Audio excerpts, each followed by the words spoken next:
नमस्कार, मैं हूं आशीष चित्रांशी और आप देख रहे हैं द न्यूज लॉन्चर। कल ही चुनाव सुधार पर चर्चा के दौरान लोकसभा में राहुल गांधी ने एक बहुत महत्वपूर्ण बात कही थी। उन्होंने 2023 के सुप्रीम कोर्ट के आदेश को बदलने के लिए जो कानून लाया गया संसद में उसकी चर्चा की थी और कहा कि कानून लाकर मुख्य चुनाव आयुक्त और अन्य चुनाव आयुक्तों की नियुक्ति के लिए जो कमेटी बनती है उस कमेटी के गठन की पूरी प्रक्रिया को बदल दिया। उनकी नियुक्ति के लिए जो कमेटी होती है उस कमेटी से सीजेआई को बाहर कर दिया और उसके बाद वो कमेटी निरर्थक हो चुकी है। जिस कमेटी में सामने प्रधानमंत्री मोदी और मिस्टर शाह बैठे हों और वहां पर मैं अकेले बैठा हूं तो मेरी वॉइस, मेरी आवाज, मेरे मत की अहमियत तो वैसे ही खत्म हो जाती है, क्योंकि बहुमत के आधार पर जिसको चाहेंगे वो चुन लेंगे, सिर्फ एक फॉर्मेलिटी होती है। ये स्टेटमेंट कल ही संसद में, लोकसभा में राहुल गांधी का था। उसके बाद एक खबर आती है। देखिए, लोकतंत्र में लोकतांत्रिक जो प्रक्रियाएं हैं उनका पालन तो करना ही होगा। दो ही चीज होती है, या तो आप पूरी तरह से पालन करो, नहीं तो पूरी तरह से बहिष्कार कर दो। जैसे गांधी जी ने एक वक्त ऐसा आया जब अंग्रेजों के साथ असहयोग का निर्णय लिया और असहयोग आंदोलन का ऐलान कर दिया। तो आप पूरी तरह से या तो असहयोग कर दो, बायकॉट कर दो, या पूरी तरह से लोकतांत्रिक प्रक्रिया में शामिल हो। जब तक लगता है कि आज नहीं तो कल बेहतर हो सकता है, तब तक उस प्रक्रिया में शामिल होकर के अपनी आवाज रखी जाती है, उठाई जाती है। राहुल अमित शाह और मोदी के साथ मोदी के चैम्बर में, जो पीएम का चैम्बर होता है, मोदी के चैम्बर में ही मोदी और शाह के साथ 2 घंटे तक राहुल बैठे। 2 घंटे में क्या चर्चा हुई? 2 घंटा बहुत बहुत बड़ी अवधि होती है, बहुत लंबा ड्यूरेशन है, मतलब अच्छा खासा उसमें बहुत कुछ चर्चा हो सकती है। 2 घंटे तक किस विषय पर, किसके नाम पर चर्चा हो रही थी? राहुल को मोदी और शाह नहीं कन्विंस कर पाए। क्यों नहीं कन्विंस कर पाए? क्या ज्ञानेश कुमार जैसा ही कोई नाम उनकी सूची में लिखा हुआ था, उनकी पर्ची में लिखा हुआ था? सूची तो होती नहीं है, सूची को अब पर्ची ने रिप्लेस कर लिया है। ये सब समझेंगे। मैंने इंट्रोडक्शन में आपको बताया नहीं, ये कार्यक्रम वही है, हॉट टॉपिक विद हेमंत अत्री। तो हेमंत भाई को ले आइए, मैं मिस कर गया वहां ओपनिंग में। स्वागत है हेमंत भाई। क्योंकि जब सब कुछ आजकल हम लोग लोकतंत्र में मिसिंग कड़ियां ही तलाश रहे हैं, सब मिस हो रहा है, तो उस चक्कर में यहां पर भी मिस हो गया। तो उस मीटिंग में कौन पर्ची में किसका नाम था?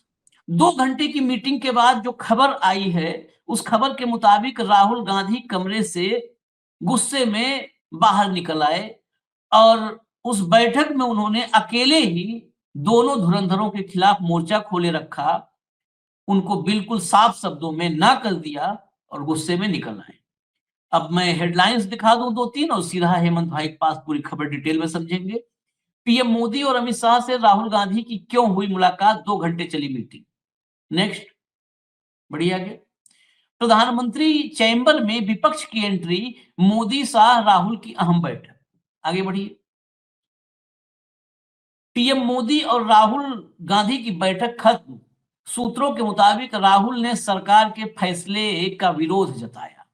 अब थोड़ा अंदर इस खबर के अंदर कुछ चीजें हैं, वो भी देख लीजिए। लोकसभा में नेता विपक्ष और कांग्रेस सांसद राहुल गांधी ने संसद में प्रधानमंत्री के कक्ष में पीएम नरेंद्र मोदी और केंद्रीय गृह मंत्री अमित शाह के साथ मुलाकात की। सेंट्रल इंफॉर्मेशन कमीशन सीआईसी में अहम अपॉइंटमेंट को फाइनल करने के लिए प्रधानमंत्री नरेंद्र मोदी और गृह मंत्री अमित शाह के साथ राहुल गांधी की करीब 2 घंटे तक बंद कमरे में मीटिंग हुई। इस चर्चा में सेंट्रल विजिलेंस कमीशन, मतलब सीआईसी के साथ सीवीसी भी है, सीवीसी में chief information commissioner, 8 information commissioner और विजिलेंस कमिश्नर के सिलेक्शन पर भी बात हुई। सूत्रों का कहना है कि चर्चा के दौरान राहुल गांधी ने अधिकारियों के सिलेक्शन पर असहमति जताई है। ये अलग खबर थी, आपको जगह मैंने पहले दिखाया कि वहां पर राहुल ने विरोध जताया, यहां पर भी है असहमति की बात। यानी कुल मिला जुला करके मोदी और शाह अपनी मनमानी भले कर लें, लेकिन राहुल ने लोकतांत्रिक तरीके से अपनी बात को रखा और कतई वहां पर हथियार नहीं डाले। अब बस हेमंत जी के पास चलते हैं। हेमंत जी, इस मीटिंग में क्या क्या एजेंडा था? राहुल क्यों गए? हालांकि मैंने कहा कि लोकतांत्रिक मूल्यों के हिसाब से जाना चाहिए, क्यों गए उनको पता था। इस जाने का, इस असहमति का, इस विरोध का क्या इम्पैक्ट होगा और लोकतांत्रिक जो परंपराएं हैं उसमें इसकी क्या महत्ता है? मैं कई सवाल एक साथ जोड़ रहा हूं। इसके साथ अब आखिरी, इस विरोध को मीडिया कवरेज नहीं मिलने पर एक ही बात खाली जाएगी कि राहुल, शाह और मोदी की बैठक हुई। तो ये जिम्मेदारी है कि पूरे डिटेल में आप इस बात को बताएं कि कहाँ गए, क्यों गए, और गए तो वहां पर क्या क्या किए। आशीष भाई नमस्कार, आपको सारे दर्शक साथियों को भी। देखिए, इस मामले में चूंकि मुझे अंदर की पूरी चीजें समझ है इस पूरे इशू की, कैसे अपॉइंटमेंट्स होती हैं, क्या होती है, तो उसको खोल के बताना हमारा कर्तव्य है दर्शकों का। जब आप इंफॉर्मेशन कमिश्नर या विजिलेंस कमिश्नर या सीआईसी जब उसकी नियुक्ति करते हैं, तो एक पद जैसे मान लीजिए सेंट्रल इंफॉर्मेशन कमिश्नर का है, 1:3 उसके लिए 3 लोगों का पैनल बनेगा, ठीक। और ऐसे ही इंफॉर्मेशन कमिश्नर के 8 पद हैं, तो वहां पर 8x3 24 अधिकारियों के पैनल बनेंगे। और ऐसे ही जैसे इसमें एक विजिलेंस कमिश्नर की पोस्ट है, तो एक पोस्ट के अगेंस्ट 3 संभावित अधिकारियों के नाम बनेंगे। और इसके लिए जो कमेटी बनती है उसको सर्च कमेटी बोलते हैं, वो अधिकारियों की होती है। That is generally headed by cabinet secretary, जो आमतौर पर पूरे देश से एप्लीकेशन मांगते हैं अधिकारियों से, आईएएस अधिकारियों से, आईपीएस, कोई भी अप्लाई कर सकता है। उसमें यह है कि टॉप मोस्ट आईएएस अधिकारी, एक्सपीरियंस आईपीएस अधिकारी, ऑल इंडिया सर्विसेज, या एमिनेंट जर्नलिस्ट और जूरिस्ट, ये भी एक कैटेगरी होती है उसके। तो बाकायदा नाम मांगे जाते हैं और सर्च कमेटी उसकी एक मीटिंग करती है। वो तीनों अधिकारी होते हैं, एक कैबिनेट सेक्रेटरी और 2 नॉमिनेटेड सरकार के द्वारा। तो उनके पास एप्लीकेशन आएंगी, सैकड़ों, हजारों भी आ सकती है। वो उसको 1:3 की प्रोपोर्शन में छांट लेते हैं, उसको स्क्रीनिंग कमेटी बोलते हैं, ठीक। वो सारी स्क्रीनिंग करके, मान लीजिए 1000 एप्लीकेशन आई, तो सीवीसी के लिए, सीआईसी के लिए जितनी एप्लीकेशन आई उसमें से 3 को छांट लेंगे। और ऐसे ही मान लीजिए 8 पोस्ट एडवर्टाइज की, तो 24 को छांट लेंगे। और वो पैनल जो बने टेंटेटिव, ऐसे ही विजिलेंस कमिश्नर का 1:3, वो सारे का सारा एक पैनल बनता है। और कायदे के मुताबिक क्या होता है कि मोदी जी, अमित शाह तो है ही उस कमेटी के अंदर, मोदी, उसका रूल ये है कि मोदी जी, उनके द्वारा नामित एक मंत्री और विपक्ष का नेता, ये इसका प्रोटोकॉल होता है। इसको अपॉइंटमेंट कमेटी बोलते हैं, सिलेक्शन कमेटी बोलते हैं, ठीक। परंपरा ये है और होना ये चाहिए कायदे कानून के मुताबिक कि राहुल गांधी को भी, अमित शाह को भी और प्रधानमंत्री को भी, जो डिपार्टमेंट डीओपीटी है, पर्सनल एंड ट्रेनिंग, वो उनको मीटिंग का एजेंडा भेजेगा, ठीक, कि ये एजेंडा है। सीआईसी की 1 पोस्ट है, आईसी की 8 पोस्ट है, विजिलेंस कमिश्नर की 1 पोस्ट है, ठीक। फला फला तारीख को मीटिंग है, आपको ये टाइम और समय सूट करता है, ठीक। वो उनको अपनी सहमति देते हैं कि साहब फला तारीख को सूट करता है। इस केस में क्या है कि चूंकि राहुल गांधी को विदेश जाना था, तो ये मीटिंग आज पार्लियामेंट में ही पीएम के कार्यालय में कर ली गई, क्लियर। वहां पर होना ये चाहिए, जब जैसे ही आपने कहा कि हाँ हेमंत भाई मैं फला मीटिंग के लिए तैयार हूं इस दिन, तो टाइम तय हो गया। उसके बाद वो सारा टेंटेटिव एजेंडा भेजा जाता है। पहले टाइम की सहमति ली जाती है, उसके बाद सारे नामों के पैनल भेजे जाते हैं, ठीक, कि इस सीआईसी की पोस्ट के लिए ये नाम है टेंटेटिव सरकार की तरफ से, ये इंफॉर्मेशन कमिश्नर के हैं, ये विजिलेंस कमिश्नर के हैं। यहां पर क्या होता है, जो इंटरेस्टिंग चीज जो मैं आपको बताऊं, कि मीटिंग के अंदर आने के बाद पैनल दिया जाता है लीडर ऑफ अपोजिशन को। कर लीजिए, क्या करेंगे आप तो सारे अधिकारियों को जानते नहीं, पूरे देश के कोई भी नहीं जान सकता। उनको तो पता है किसको लगाना है, दोनों को पता है।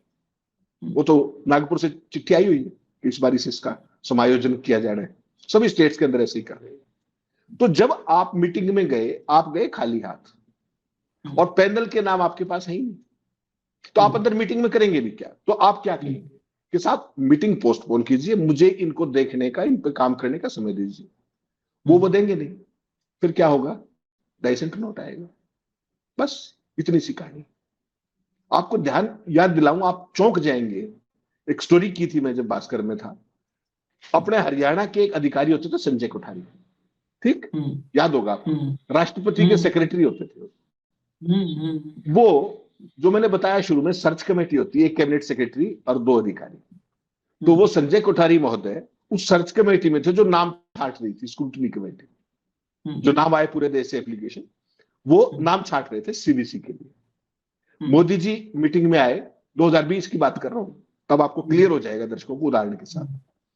तो उस समय आपको ध्यान होगा, लोकसभा में विपक्ष के नेता कौन थे? अधीर रंजन चौधरी, ठीक। मीटिंग में गए शाम को, प्रधानमंत्री जी घर पे लेट नहीं, क्योंकि मैंने रात को आधी रात खबर लिखी थी। तो मीटिंग में गए अधीर रंजन चौधरी, और वहां जाकर के मोदी जी ने एक नाम निकाला जेब से कि ये सीवीसी होंगे।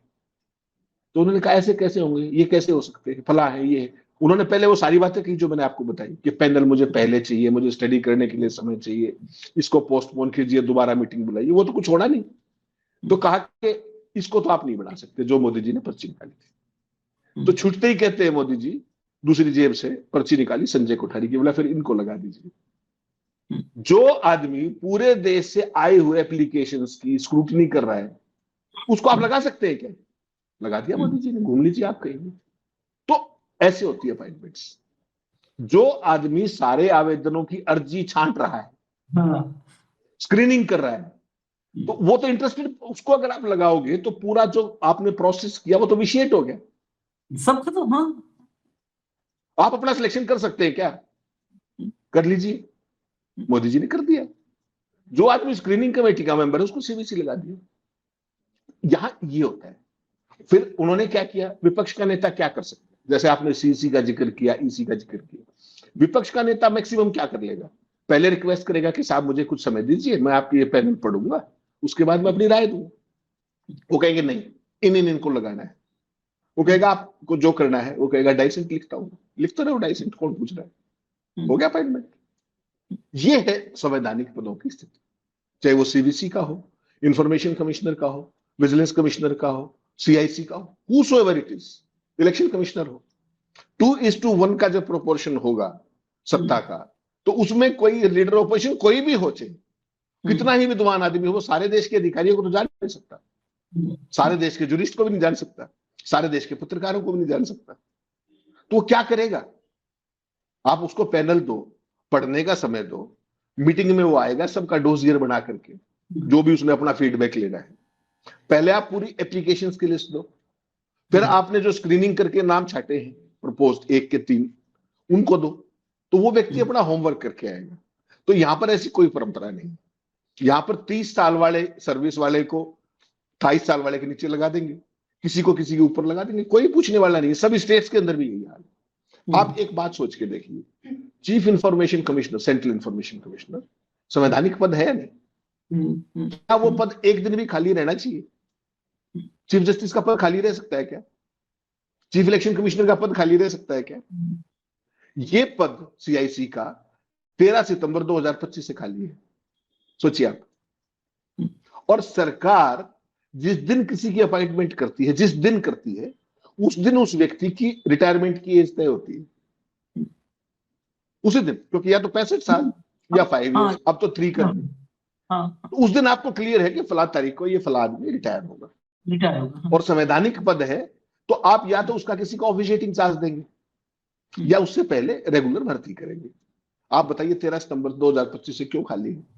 अंजलि भारद्वाज, एडीआर, सारे के सारे लोग सुप्रीम कोर्ट में गए हुए, आपके प्रिय जज साहब के साथ एप्लीकेशन, उनके पास केस है। वो सरकार को एक बात कह देते, जल्दी लगा दो, बस जल्दी नियुक्तियां कर दो। सेंट्रल इंफॉर्मेशन कमिश्नर में आपको पता है 11 पोस्ट होती है, एक चीफ इंफॉर्मेशन कमिश्नर की और 10 इंफॉर्मेशन कमिश्नर्स की। केवल 2 काम कर रहे हैं, केवल 2, वो भी इंफॉर्मेशन कमिश्नर। और आज जो केसेस की पेंडेंसी है, आज की तारीख में जब मैं और आप बात कर रहे हैं, 30,134 की। हेडलेस इंस्टीट्यूशन जिसका मुखिया ही नहीं। There is no chief information commissioner in this country since 13 सितंबर 2025। ये अपॉइंटमेंट कैसे हैं, सिलेक्शन कैसे हैं, स्क्रीनिंग कैसे है, मैंने आपको उदाहरण सहित बता दिया। आप करेंगे क्या?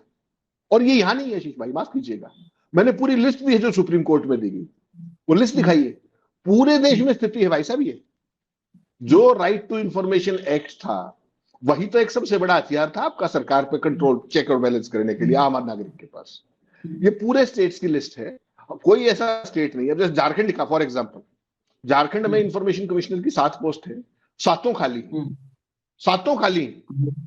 बहुत बढ़िया। और मई 2020 के बाद यहां पर ना तो अपील दर्ज होती है ना शिकायत दर्ज होती है। हिमाचल प्रदेश में 2 पोस्ट है इंफॉर्मेशन कमिश्नर की, दोनों खाली है।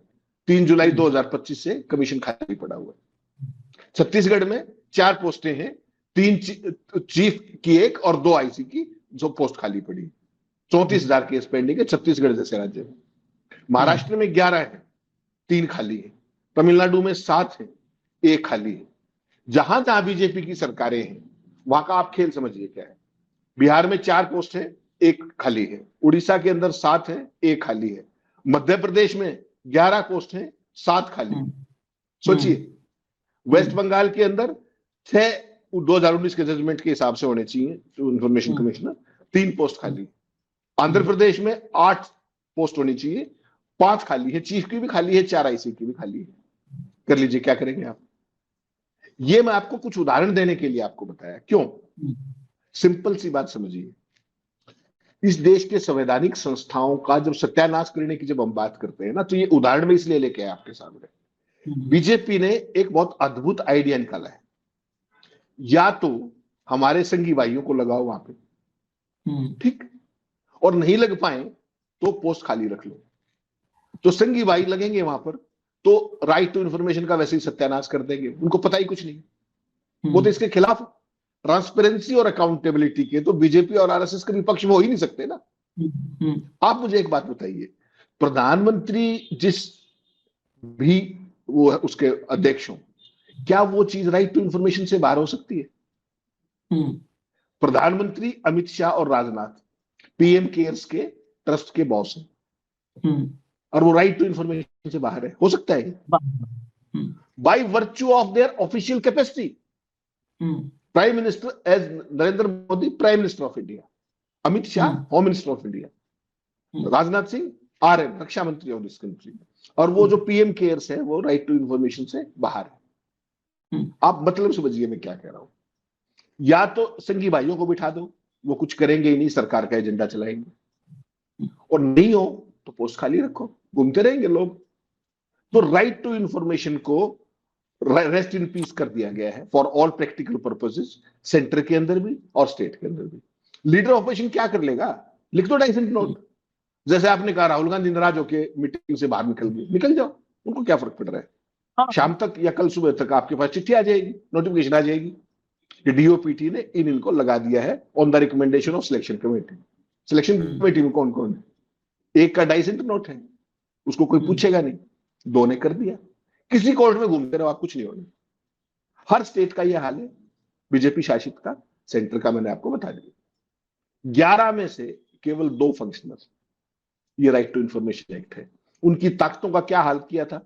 उनकी टर्म 5 से घटा के 3 साल कर दी थी। उनकी पेरिटी चीफ सेक्रेटरी की थी, वो डाउन कर दी। ये है राइट टू इंफॉर्मेशन एक्ट। तो कोई भी सीईसी को सोचिए आप, चीफ इलेक्शन कमिश्नर और इलेक्शन कमिश्नर को मोदी जी इम्यूनिटी दे रहे हैं, कवच दे रहे हैं कि उनके कार्यकाल में लिए गए किसी भी फैसले के लिए उन पर कभी भी कोई केस नहीं चलाया जा सकता, ठीक।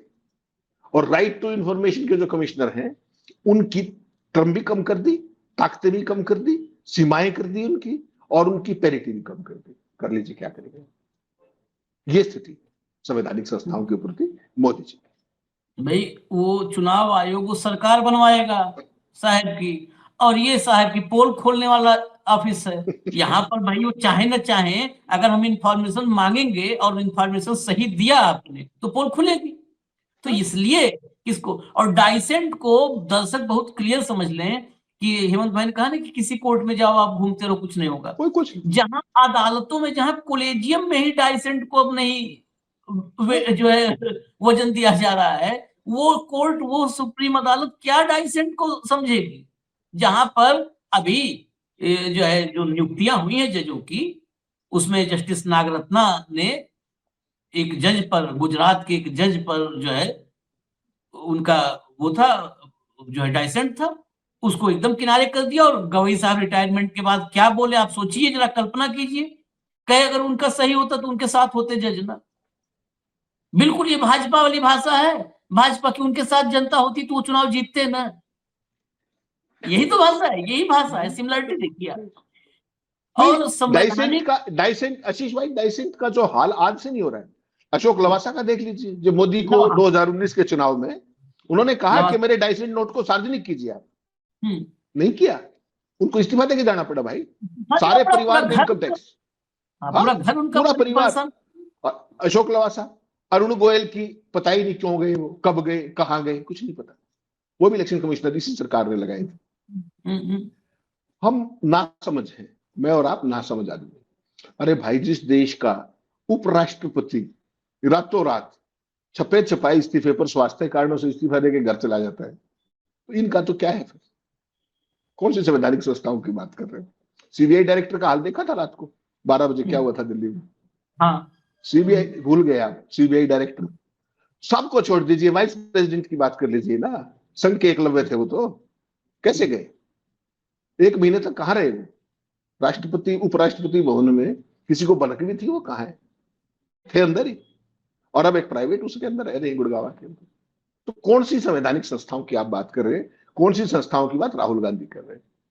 सारे का सारा मामला कुछ और है ही। कंप्लीट कंट्रोल कहते हैं इसको, complete control and complete commitment, that's what they want. आप मुझे बताइए, आप अभी बैठे हुए हैं, मैं आपको एक चिट्ठी कागज पकड़ा दूं, ये 24 नाम है, आप बताइए इनमें से 8 कौन से लगाने? क्या पता आपको कौन है? आपको होमवर्क तो करना पड़ेगा भाई। हाँ, आप उनकी बैकग्राउंड लेकर के आओगे सारी। ये काम था डीओपीटी का, ये सारा पहुंचाए, लेकिन होता ही नहीं है। मीटिंग में आओ, एजेंडा पकड़ा दिया, ये है, कर लीजिए, आप क्या करेंगे? नहीं मानना, डाइसेंट नोट लिख दीजिए, हु केयर्स? किसी कोर्ट में चले जाइए आप। और वो आपने बिल्कुल ठीक कहा, जब कॉलेजियम में ही डाइसेंट नागरत्ना का ही बाहर नहीं आ रहा, तो फिर राहुल गांधी लिखते रहेंगे, हु केयर्स? डाइसेंट कौन पूछ रहा है? अधीर रंजन का तो मुझे याद है, ये निकले मीटिंग से और कहे कि मुझे इतना कितना नाम पकड़ा दिया गया, 100 नाम के 98 नाम ऐसे 125 नाम निकले मीटिंग से, कहे 125 नाम पकड़ा दिया गया है। मैं मतलब पढ़ने में जितनी जल्दी वो करे थे, पकड़ा है कहे जल्दी से आप बता दीजिए। अरे 125 नाम पढ़ने में जितना टाइम लग जाए उससे जल्दी उनको फैसला करना था। मतलब ये लिस्ट लो, दस्तखत कर दो और चले जाओ, तुम चले जाओ। ये है, ये सरकार। फिर ये ढकोसला क्यों करते हो? मुझे आपत्ति इस बात से है ना कि फिर ये ढकोसला क्यों करना कि हम लोकतांत्रिक भारत में है। ये पाखंड बंद कीजिए। एक जगह थोड़ा है हेमंत भाई, हम लोग को थोड़ा और होमवर्क, क्योंकि हम लोग का मैन पावर कम है, आप हो, हम हैं, 2-3 आदमी मिलकर के सारा कंटेंट पे करते हैं, तो हमारे पास बहुत कम मैन पावर है। नहीं तो इस देश में कितने संवैधानिक संस्थाओं पर, कितने निकायों पर कहां कहां ताला लगा है ना। ये रिसर्च करने वाला विषय है कि कौन कौन फंक्शनल है। आप चुनाव आयोग के बाद किसी को शायद फंक्शनल नहीं पाएंगे। दिल्ली महिला आयोग है, दिल्ली में महिला मामले, मतलब महिलाओं पर हिंसा या ऐसे मामले बहुत है, दिल्ली में बहुतायत। दिल्ली महिला आयोग है। मैं इंडियन एक्सप्रेस ने रिपोर्ट की थी इस पर, अभी इसी सप्ताह की बात बता रहा हूं। मैं सोचा था, लेकिन कहे ना कि वही हम ही लोग हैं तो कितना कर पाएंगे, क्षमता है अपनी भी। यहां पर जो दिल्ली महिला आयोग का दफ्तर है ना, उस दफ्तर पे स्वाति मालीवाल एक बार हुआ करती थी, रात वोत में देखते थे आप, मीडिया में आता था स्वाति मालीवाल यहाँ पहुंच गई, वहां पहुंच गई। स्वाति के जाने के बाद राज्यसभा स्वाति चली गई, कितना वक्त हो गया, तब से दिल्ली में महिला आयोग के दफ्तर पर ताला लगा है। हेमंत भाई सोच लीजिए, इससे बड़ा बेटी बचाओ बेटी पढ़ाओ महिला सुरक्षा का ढकोसला करने वालों के गाल पर इससे जोरदार तमाचे एक खबर से बड़ा नहीं हो सकता है। लेकिन किसे परवाह है, गाल तो थप्पड़ प्रूफ हो चुका है। नहीं आशीष भाई, मैं इस बात से सहमत नहीं हूं। देखिए, आपको एक चीज देखनी पड़ेगी, इस देश में एक मानवाधिकार आयोग भी है। हाँ। इस देश में एक अल्पसंख्यक आयोग भी है। इस देश में राष्ट्रीय स्तर पर एक महिला आयोग भी है।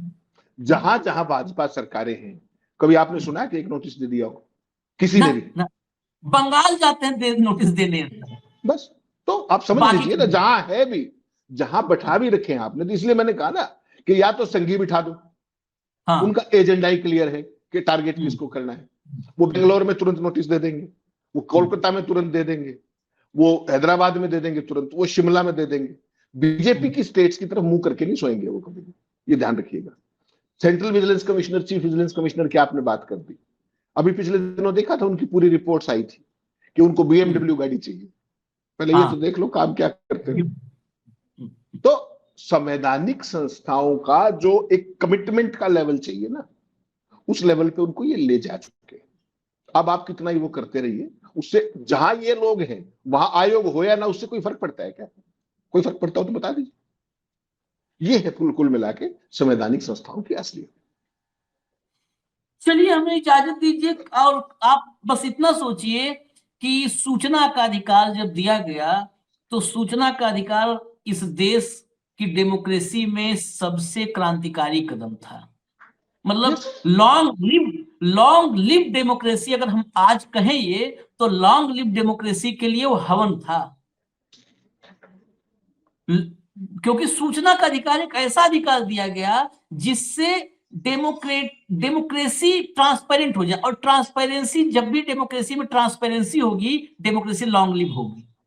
यस, ट्रांसपेरेंसी कहां नहीं होती है? जहां डेमोक्रेसी नहीं है वहां ट्रांसपेरेंसी नहीं है। आप चाइना में, रसिया में, उत्तर कोरिया में ट्रांसपेरेंसी खोजिए, जीरो ट्रांसपेरेंसी है, जीरो, शून्य ट्रांसपेरेंसी। वहां पारदर्शिता नहीं होती है। डेमोक्रेसी की खूबसूरती यही है कि वहां पर ट्रांसपेरेंसी होती है, और सूचना का अधिकार ट्रांसपेरेंसी लाने वाला सबसे बड़ा फैसला है, उससे बड़ा कोई फैसला नहीं है। इस दौर में, जिस दौर में मिस इन्फॉर्मेशन कमिश्नर मोदी के पास है, वो क्या नाम है, नाम नहीं बताऊंगा, छोड़िए, बंगाल में आजकल बहुत है। एक मिस इन्फॉर्मेशन कमिश्नर है, दिन भर ट्वीट करता है। उस मिस इन्फॉर्मेशन कमिश्नर के अंडर हजारों की संख्या में भर्ती है IT सेल में। ये क्या है? ये मिस इन्फॉर्मेशन कमिश्नर हैं सब।